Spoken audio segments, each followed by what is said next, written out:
Can you believe it's 2026? And for the entire last decade, the music world has pretty much been dominated by three names: BTS, Blackpink, and Twice. They were the class of 2016, and 10 years later, their reign is stronger than ever. So today, we're going to break down exactly how they did it. Right, so that's the big question we're tackling in this explainer, isn't it? I mean, a whole decade at the very top. What's the secret sauce? How on earth did they pull it off? All right, let's get into it. Okay, so to really get why they're still on top today, we've got to go back, way back. We need to set the scene for what K-pop was like when they first showed up. And what's so wild about this timeline is just how fast everything happened. You know, K-pop was already getting bigger back in 2016, but these groups, they were like pouring gasoline on a fire. By 2020, they weren't just playing the game anymore, they were the game. They set the standard and they've kept that top spot for a full decade. It's incredible. They didn't just show up on the scene, they completely flipped the script. And this table just lays it out so perfectly. You've got these three totally different, totally powerful groups. First, there's BTS, who just exploded into a global phenomenon because of their message. Then you have Blackpink, who from day one were these untouchable style icons. It was all about the brand. And, of course, Twice, who just took over with their performances, going viral left and right. Each one had their own lane, and man, did they make an impact right out of the gate. So let's dig a little deeper, starting with our first case study. We're kicking it off with BTS and how they built an empire on something really powerful: authenticity. So here's the thing you have to understand about BTS. Yeah, the music is incredible. The choreography is insane. But their real superpower, it's their authenticity. That's what created this bond with their fans that's just on another level. It's so much more than just liking a band. And you hear that authenticity in every single song. I mean, in a world that's often about putting on a perfect front, they got real. They talked about things that mattered. You know, from their earliest tracks calling out social pressures to their later stuff diving deep into mental health and self-love. It meant something, like their Love Yourself campaign wasn't just a marketing slogan. No way. It became a full-blown global movement that people connected with on a super personal level. And the result of all that realness? Well, it speaks for itself. That connection turned into this, number one. Consistently. Just look at the Billboard archives. We're talking hit after hit, topping the charts, and sold out stadiums in like every corner of the globe. This was more than just being successful. It was complete and total world domination.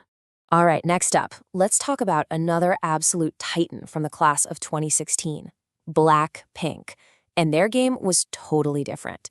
A perfect mix of music and high fashion. See, with Blackpink, the music is awesome, but it's just one piece of the puzzle. They built this whole aspirational universe around themselves. They created this incredible niche for themselves where they aren't just pop stars, they're global fashion icons, they're trendsetters. It's all about blending their music with this super elite high fashion world.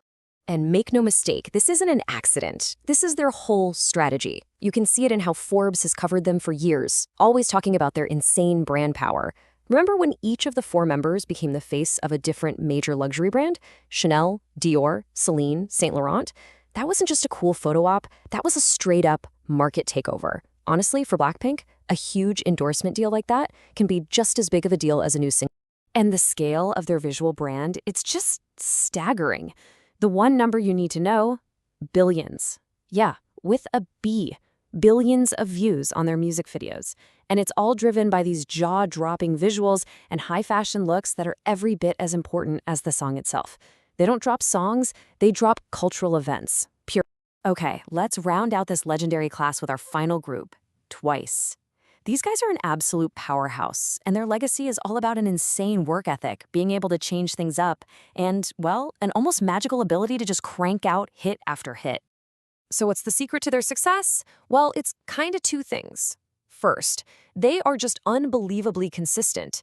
They're always dropping these incredibly catchy, high-quality songs. And second, they are masters of evolution. They're always changing up their concept, which keeps their sound fresh and keeps their fans hooked, year after year. Just think about their journey, right? They started with that super fun, bubbly, viral energy of songs like Cheer Up and TT, songs that literally everyone knew. And then they just so smoothly evolved into these more mature, more empowering themes. But through all those changes, two things stayed the same. their flawless synchronized performances, and that undeniable joyful charm. And that foundation, that commitment to amazing performances, that's what's kept them at the top for a decade. And really, this number just says it all. 10 years. A whole decade of keeping up that incredible energy and just constantly delivering hit after hit after hit. In an industry where groups come and go in a flash, that kind of consistency, it's not just impressive, it's pretty much the bedrock of their entire legacy. Okay, so let's put all the pieces together. When you look at these three completely different but equally powerful approaches, you really start to see the bigger picture, the true legacy of the class of 2016. So, you see, the recipe for a decade of dominance isn't just one ingredient, it's this powerful mix. You start with the basics, right? Amazing music, perfect performances. But what makes it last is everything else. Those super strong, unique identities we just talked about, the incredibly dedicated fandoms they built from the ground up, and this constant need to innovate and adapt. They never got comfortable. And that right there is the key takeaway. These groups didn't just catch the Hallyu wave, they were the wave. Nope, scratch that. They created tsunamis. They were the ones who literally defined what K-pop would sound like, look like, and feel like for a whole generation. Which brings us to one last big question. When you look at their different paths to the top, through authenticity, through branding, through sheer consistency, what's the one lesson that future artists absolutely have to learn from this legendary class?